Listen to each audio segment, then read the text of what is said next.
It's my first time playing Destiny 2. Let's see what the hype is all about.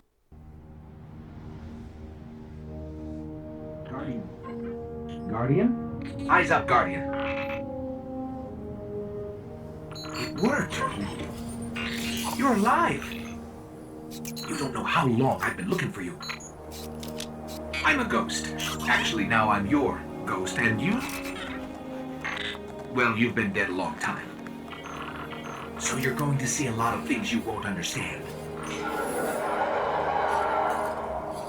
This is fallen territory. We aren't safe here. I have to get you to the city.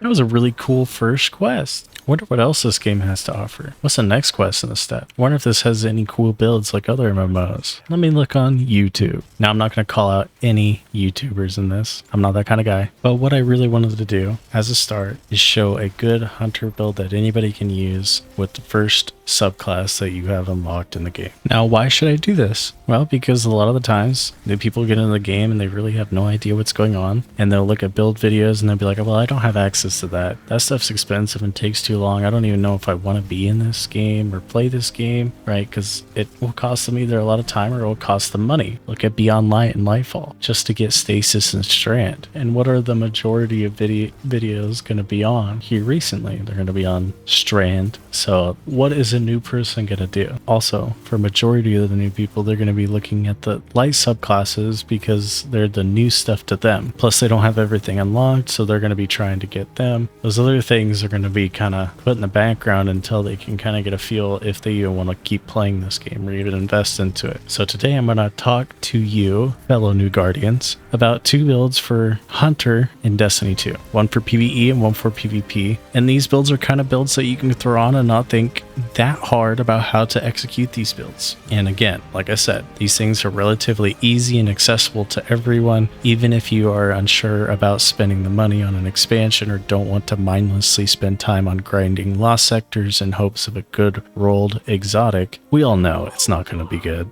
Alright, first up on the chopping block is the Hunter. Now, what might I have for the Hunter? As you can see, Lucky Pant. Right, this is a free-to-play exotic, which means you can get it from any content in the game. You can randomly drop anywhere, so if you get lucky enough to get it. But the thing is, for this new build, it's not completely necessary, right? You could swap it out for Stompies, you can swap it out for Frosties, or even well, you can't get Star Eater scales. I'm sorry, that's locked behind a paywall. But you can swap them out with this. It really doesn't matter. This one honestly might be better because you get the increased cooldowns while sprinting, but honestly I would say Lucky Pants. And what are we pairing with it? We're pairing with it Sunshot. This is another free-to-play exotic, and it's recently got some buffs, right? Targets killed with Sunshot explode in solar energy. This weapon fires explosive rounds and highlights targets that take damage from Sunshot. And the catalyst just gives it a bunch of range and a bunch of stability. This thing is a solid PvE hand cannon, right? And for weapons, you know, rocket launchers are meta right now, so getting a good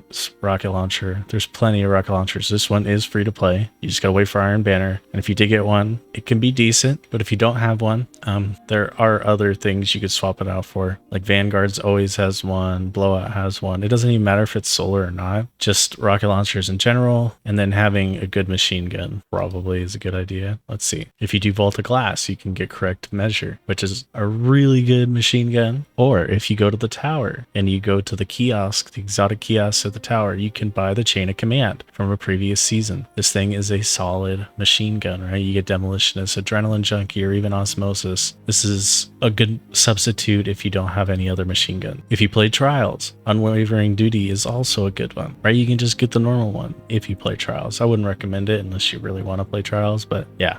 But those are some of the ones that you could use if you don't have a good rocket launcher. But like I said, you can get this one from Iron Banner, you can get this one from Crucible, and you can get this one from Vanguard Strikes. Now it might take some time because there's like 100 different perks on these two, but they're solid rocket launchers that can help you in any in-game content. Now back to the build, right? Again, I just slotted in a special weapon. The amount of people I see run double primaries is kind of appalling because it's like you really have no killing power except you're heavy, right? Sure, your Sunshot is good at dealing with like low tier ads, but if you have another primary, what is it good at dealing with? More low tier ads. What happens if you run into a mage mage or an elite or even, you know, a mini boss. You're not going to have any killing power. So having a good fusion or something to blind those enemies is good, right? You can get Malicious Birthright this week from Nightfalls, or even Dares of Eternity. You can get Pardon Our Dust, which are all solid picks, and they're free to play picks, right? Now, why does Sunshot work with Lucky Pants? It works with Lucky Pants because illegally modded holster. When you ready a fully loaded hand cannon that deals kinetic damage or damage type that matches your subclass, that's why we're on solar, each hit from your hand cannon increases the damage of the next shot for a short time against a combatant. Hand cannons ready faster and are more accurate immediately after swapping to them, provides a small benefit to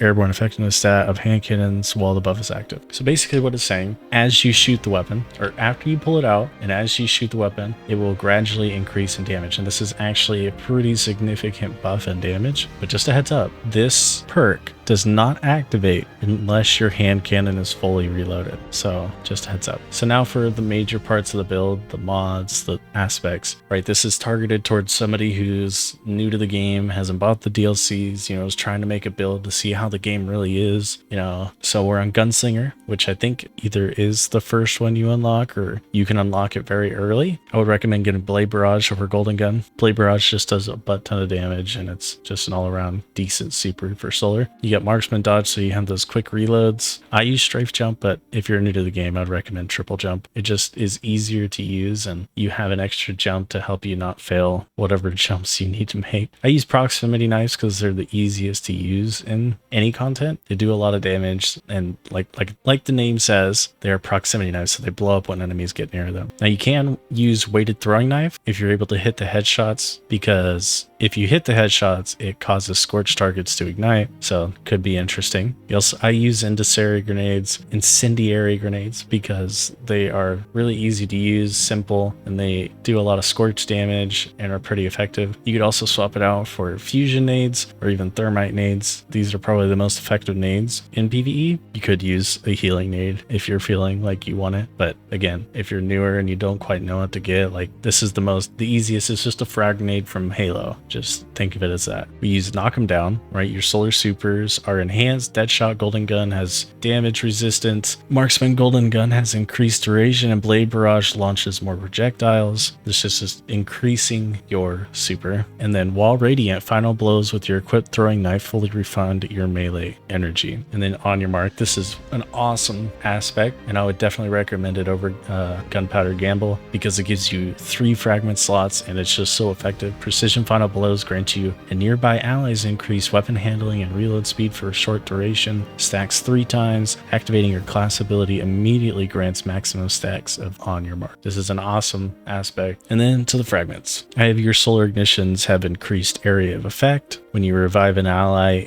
and other nearby allies gain restoration, picking up a fire sprite grants restoration. I have this mostly for the resilience, and picking up a fire sprite gains restoration. What type of activities are you doing that you really revive an ally that often, other than maybe trials? Not very often. So like the main point of this is picking up a fire sprite grants restoration and resilience, obviously. Now, powered melee attacks against combatants make you and nearby allies radiant. Now this is really good because now when we throw this and get a hit, we become radiant, and this affects while radiant, final blows with your throwing knife fully refund your melee energy. So you can kind of keep spamming your throwing knife if you have it. If you're radiant while you're using your throwing knife, it's pretty fun, pretty easy, not much to think about. You don't have to think about, oh, I'm radiant, I should throw a knife. Like, no, it's just an extra thing that you can use. Your solar ignition spreads scorch to affected targets. This is as if you get a solar ignition, right? Which I think is pretty easy to do if you got incendiary nades on and you cause scorch with the sunshot. You should be able to cause solar ignitions, but this is just giving free discipline, so kind of why I have it on. And rapidly defeating multiple targets with solar ignitions generates an orb of power, which I don't think is necessary. I might have put it on for resilience for another build, so let's see if there's something. I think that an effective one would be to get Ember of Ashes because you apply more scorch stacks. So this grenade's going to cause more scorch, your knife's going to cause more scorch, the sunshot when it blows up an enemy is going to cause more scorch. so you're going to get more of those ignitions. And it's very easy. There's not much to think about in this build so far, right? And for helmet, we have Solar Siphon because the main point is to generate orbs from the mass amounts of sunshot kills that you get, or any solar kills that you get, right? Because sunshot is really good at clearing ads. So you should be generating a lot of orbs from this. This is just if you dodge near targets, you gain super cooldown. And then ashes to assets, you get any kills with your grenades, you're going to be generating more super energy, right? Because we have a low intellect stat, which is tied to our super. So it's kind of good to lower that cooldown a little bit. For the gauntlets, we're just throwing some grenade stuff on there, right? Because grenades are so useful. Let it never be understated that grenades are probably some of the most powerful things in the 3.0 reworks. So I basically put this on. You get any grenade kills, you're going to be generating an orb. And if you're charged, then you can just, when you throw your grenade, you're going to be getting a chunk of grenade energy back. Fastball, I always equip this because I feel like my Guardian throws like a wimp when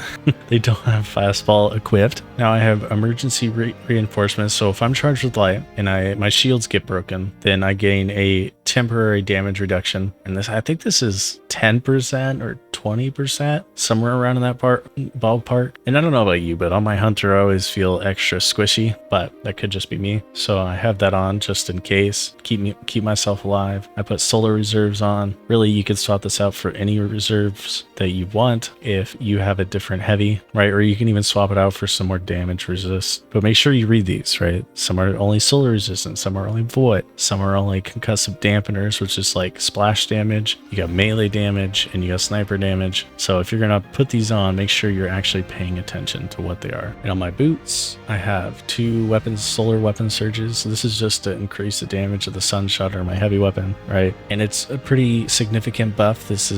So it's just there to help out the sunshot to create more orbs, right? And we have innervation on. I mean, you can swap this out for recuperation or better already, which are 2 solid ones, right? This is just on so I can reach in my nade. And then you don't have to have empowered finish on. You can have something like this, right? But these 2 are bombers, so you just dodging, just using your class ability gives you grenade energy, right? And it's a pretty decent amount. And Reaper I would recommend for everybody. If you don't have Reaper on, then I'd say, what are you doing? But Reaper is such a good mod. After using your class ability, your next weapon, final blow, spawns an orb. And I don't think this has like a timer to when it's no longer in effect. Just after you dodge your final blow with your weapon, it will create an orb no matter what. Even if you waited 20 minutes and then got a kill, it would probably still spawn an orb. So important to know. So this is, I mean, you get the artifact mods, right? I put fire sprites. Collecting a fire sprite gives you armor charge. Oh, that reminds me, right? We want to take advantage of this. So we need to be able to create a fire sprite. So maybe we get rid of the scorch stacks. I don't know where it is. This is a new mod. You could use this one. While Ember of Tempering is active, solar weapon final blows create a fire sprite. So you can have those. Okay, defeating scorch targets grant melee energy and creates a fire sprite. Now this is a solid one. I'd recommend this, right? Especially if you have the artifact thing. Like this gives you a free armor charge if you pick up armor or fire sprites. So, you know, kind of feeding into the rest of the build, and it's free. You don't even have to think about this. You just throw your grenade, it gets killed, and now you have a fire sprite, and now you have armor charge. You know, you're not thinking much of it. Now you could do these, right? But that's really up to you if you want to use firebolts and the artifact perk, but that's if you even have it this far unlocked. But, you know, having these 2 and this is probably what you need for this build. Not really anything else after that. Now, for the PvP build. The end all be all of hunter builds for PvP. I know those that aren't new players are probably going to cringe at this build that I'm even recommending it. But for this, really, weapons don't matter. You could use any weapons you want. You know, just find weapons you like to use in Crucible and use them. What's important for this build, right? You want proximity knife and trip mine grenade. Now, why would I want this? You want young arc Mars spine, right? Increased trip mine grenade duration and blast radius. Ability damage grants trip mine grenade energy. Now, what this also does not say is that the trip mines become like unkillable. They do a lot of damage. There's no more self damage to yourself, right? And you get like 3/4 of your grenade energy back if someone walks into your trip mine, right? And the reason why I would recommend this is because it takes almost no thought. You think somebody's behind a wall through the trip mine, it hits them, well, you got most of your grenade energy back. Oh, you throw your throwing knife out, you get a hit, oh, your grenade's back. Like, it's a kind of brain dead build, but I don't mean that to be mean, but this is a free to play exotic that, you know, you can get a lot of value out of in PvP for free, right? And realistically, like, your mods really depend on the weapons you're going to use. Like, say I'm going to use these weapons, you know, I'd want, you know, like void targeters, and then on my arms I definitely want like kinetic dexterity, right? Because this shotgun has awful handling, right? If you were to craft this shotgun for PvP, you would definitely craft it with more handling than I did, right? And then you'd get obviously like some void unflinching void aim, right? And these are kind of up to you. I always kind of do bomber because you really, the point of this build is your grenades. So if you're dodging, you want to get your nades back quickly, right? And it's no joke. If you get a hit with the trip mines, you are getting a chunk of your trip mine grenades back. Now, those kind of are the two builds for the hunter, and the reason why that I picked them is, right, is it all is in one class, right? You're new to the game. It costs a fortune to buy any of the fragments or aspects for arc or void, right? Why not just focus into one, try to figure out the one, know the one, have some easy builds you could put on and use kind of anywhere, right? And you might be like, well, Lucky Pants you can't use really anywhere because what if there's champion? Well, that's why I said you could swap it out for Stompies or Frosties, right? This you could use anywhere, and then you don't have to use a hand cannon. But I would recommend, if you are using Lucky Pants, that you do use a hand cannon. Otherwise, they're kind of a useless exotic.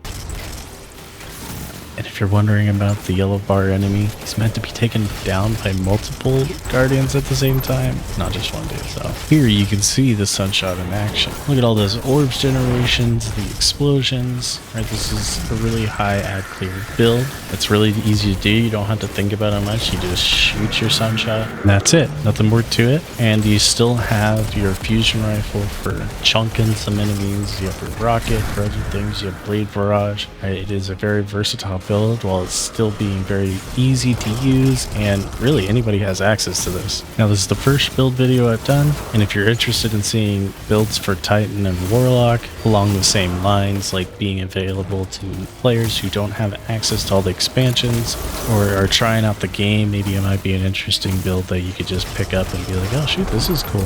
You know, let me know down in the comments. Make sure to like, comment, subscribe, and I thank you for watching.